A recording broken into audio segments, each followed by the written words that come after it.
What is up, y'all? Welcome back to my channel. So this topic has been requested.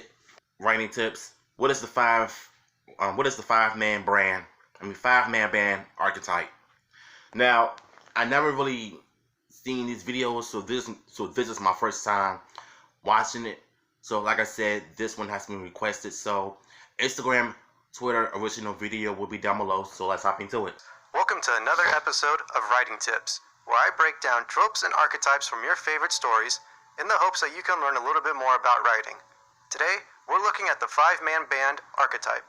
But before we get into that, I want to let you all know that this video will be the first in a series of lessons about writing teams and groups of characters in fiction. I collaborated with Robin Sprung on this series, and each week, we're going to be taking turns releasing a new video talking about all of the tropes and team dynamics that can be found in storytelling. If you want to keep up with this series, go ahead and check out his channel so that you can stay up to date. Alright, let's dive into the topic of today's video, the five-man band. Most commonly found in the superhero genre, the five-man band archetype is something that we've seen countless times on screen, whether we're aware of it or not. As the name suggests, the five-man band is a trope where a group of five people are formed up into a team to complete a special task. The reason for this group coming together may vary, but more often than not, these unique individuals are united to carry out a mission that would normally be impossible for anyone else to do. The five characters who make up the five-man band are split up into particular... The 2017 Power Rangers movie failed on every category. They were trying too hard to make it a futuristic, and I'll be one of those people to admit that I actually defended the 2017 reboot before the film actually came out. I liked it when it first came out. I went to the movies with my cousin to see the film. I thought it was good. I enjoyed it. But looking back at it now and realizing how stupid I was, I realized that this movie was a joke. Not only did they disrespect the Mighty Morphin franchise, but they added unwanted politics in the movie. It's one thing of being representation, but it's another thing to add another politics into a franchise that normally ask for. So I feel like this 2017 movie failed every single thing. Traits that complement one another and contribute to the entire ensemble. Now, this team may or may not have an actual name of its own, but that doesn't matter. What does matter is that the five-man band has teamwork as its basic modus operandi. They need to tackle the obstacles ahead of them together. Otherwise, they're doomed to failure. And another thing that pissed me off about this movie is when they went into the third arc to morph into Power Rangers. And then you rush the fights with the putties that could have lasted for about 5 or 10 minutes or so. And then the Zords, on the other hand, they were a lot worse. They were a lot smaller. Everything about this movie was not good. And that's another thing, and that's another issue I have with this film. Too much character development for the Rangers instead of them morphing into action. And the morphing sequence, I hate it. So I like what the man is saying about every five-man band member comes together to fight evil to save the world. And I get that it's 100% true, but I just want to get my 2 cents in on the Power Rangers movie and why I despise it altogether. The five-man band face are too great for just one or two or even 4 of them to handle on their own. To get the job done, they need the whole team. True. All 5 of them need to stand together and work hand in hand if they want to win. Here are the 5 archetypes that make up the roster of the five-man band. First up, we have the leader. This archetype can come in 4 flavors: the mastermind, the level-headed, the headstrong, and the charismatic. The mastermind leader will often be the brains behind the operation who assemble the team for a specific purpose. They have clear goals of what they want the team to be from the very beginning, and they rely on their intelligence to keep the team one step ahead of the competition. The level-headed leader is the most sensible, patient, mature, and experienced person in the group, which automatically makes them qualified to be the leader. They are often driven by a sense of duty and altruism. The headstrong leader is the most opinionated and strong-minded of the group, leading their team both in and out of catastrophes. As time goes on, these bold leaders will wise up and learn the difference between bravery and brash action. And finally, we have the Charismatic Leader. In contrast to the Mastermind, whose intelligence is the glue that keeps the team together, the Charismatic Leader uses their personality to help keep their teammates united as a single unit. This version of the leader is the most respected of the team, and nobody will argue against their orders because they just admire them too much. Don't be surprised if all 4 flavors of this leader archetype overlap into a single character. The leader archetype doesn't have to come in just one flavor, remember that. Next up we have the Lancer archetype. Usually the Lancer will be the second in command to the leader, but that isn't always the case.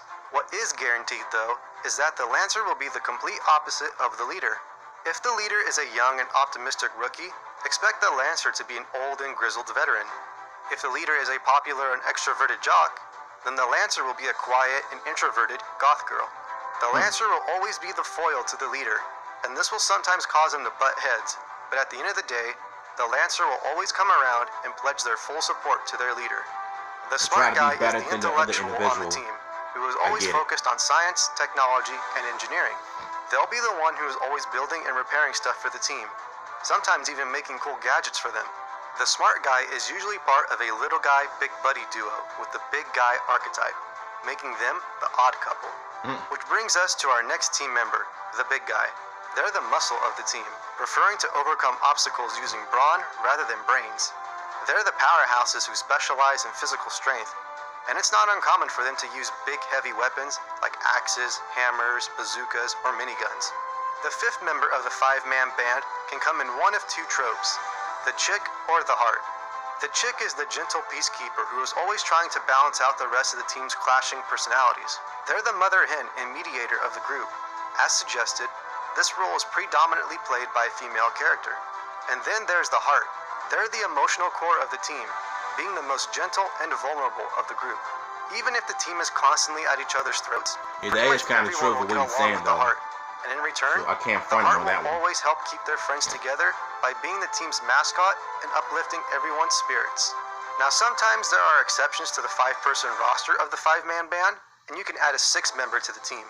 This character archetype is known as the 6th Ranger, and they'll be a newcomer who joins an established ensemble late in the game.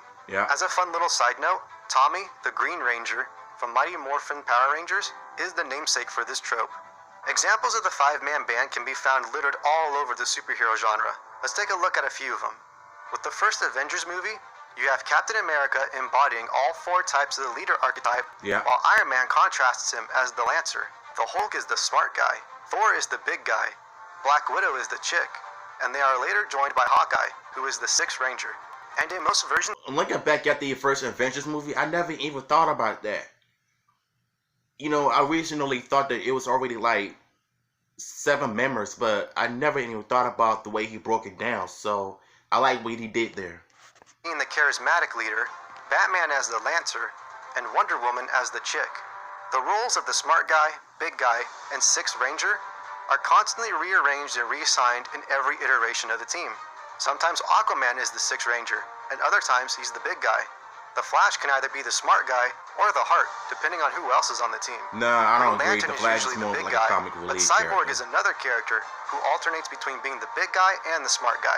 Yeah, Not to mention, if you have Martian Manhunter or Hawkgirl mixed in there as the 6th Ranger. It all really depends on who the writer is and what direction they want to take the characters. This trope became heavily used in all of the rebooted 80s cartoon shows like Transformers Prime, G.I. Joe Renegades, Voltron Legendary Defenders, and 2011's Thundercats. In each of these shows, the status quo is that the main characters are the 5-man band. In every version of the Teenage Mutant Ninja Turtles, the Turtles are part of the Elite Four trope.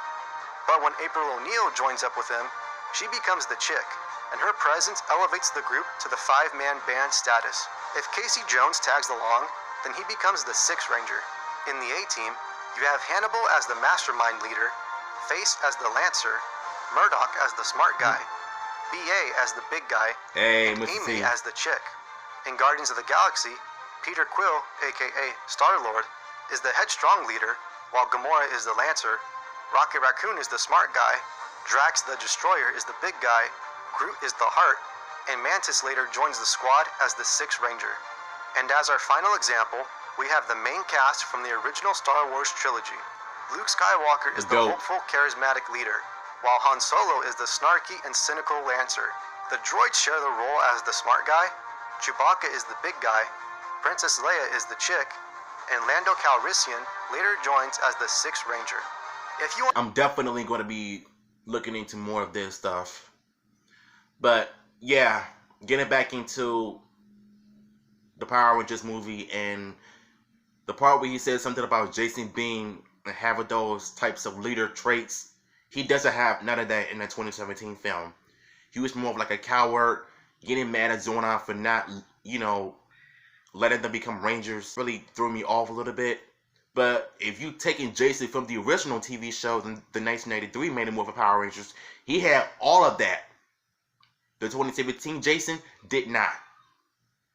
So, but regardless, despite all of that, I did like what he had to say of comparing other 5 tropes of what types of personality traits of a leader, the second in command, the heart, the big guy, all of that is all true. And that's one of the coolest things about this video is how they were able to break it down so that you'll be able to understand what they're actually coming from. So if y'all want me to do more videos on this, let me know in the comments down below. And if you enjoyed this video, let me know. Hit me up on Instagram and Twitter. And don't forget to subscribe, like, comment, and share this video if you must. And click the bell as well, so you'll be notified from brand new content from me. And yeah, I'm out of here.